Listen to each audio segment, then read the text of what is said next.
Have you ever been told not to look outside your window at night?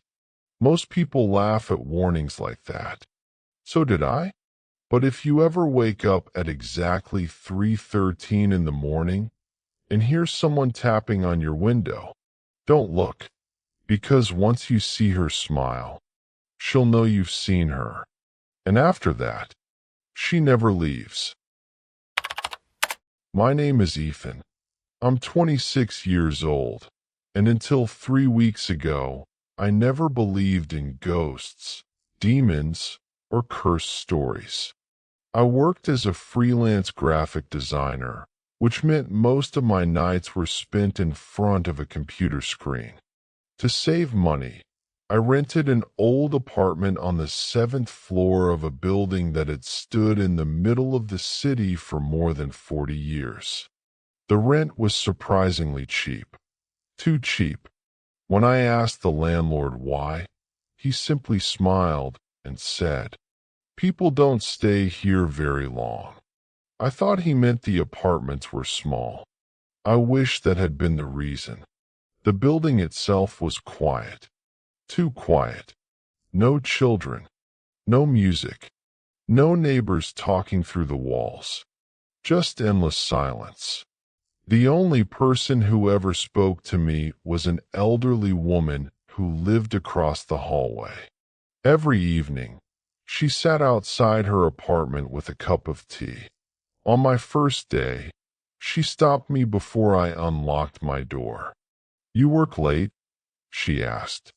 "Almost every night," I replied. She nodded slowly. "Then promise me one thing." I smiled politely. "What is it?" "If you hear tapping on your window after 3 in the morning." She looked directly into my eyes. "Don't open the curtain." I laughed.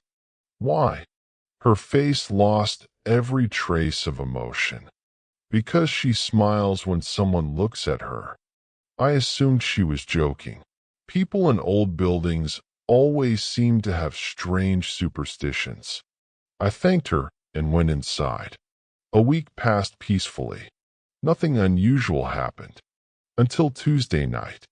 It had been raining for hours. The wind howled around the building, rattling every window. Around midnight, my internet stopped working. With nothing else to do, I made coffee and watched the rain slide down the glass. By 2 o'clock, I was exhausted. I shut down my computer, locked my apartment, and went to bed. I don't remember falling asleep, but I remember waking up. My eyes opened without warning. The room was completely dark. For a moment, I thought someone had called my name. Then, tap, a single knock against the window. I checked my phone. 3:13 a.m. I frowned. Probably a tree branch. Except, there were no trees anywhere near the 7th floor. Another tap.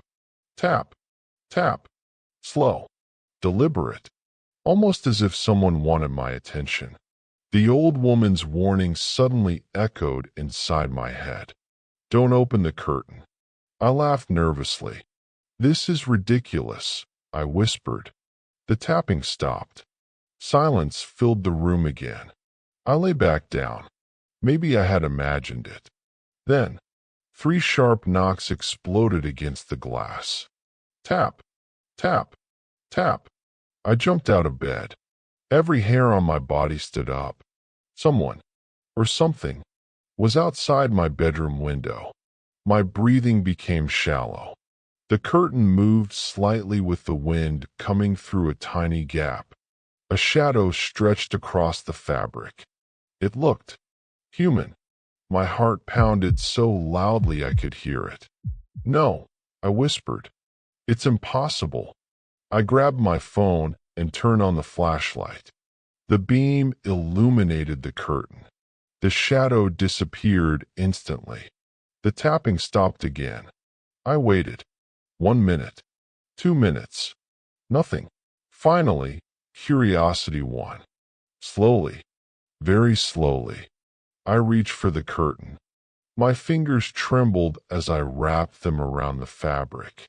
Every instinct screamed at me not to do it, but I pulled. The curtain slid open. At first, there was nothing, only darkness, rain, and the city lights far below. I let out a relieved laugh. I knew it. Then, a flash of lightning lit the sky. For less than a second, I saw her, a woman hanging outside my seventh-floor window. She wasn't holding on to anything. She wasn't falling. She was simply standing in the air. Her long black hair covered most of her face, except for one thing, her mouth. It stretched into the widest smile I had ever seen. Not a happy smile, a smile that looked painfully unnatural. Before I could scream, she slowly raised one pale finger and tapped the glass. Tap. Then the power in my apartment went out. Everything went black. But what happened after the lights went out changed my life forever. Watch part 2.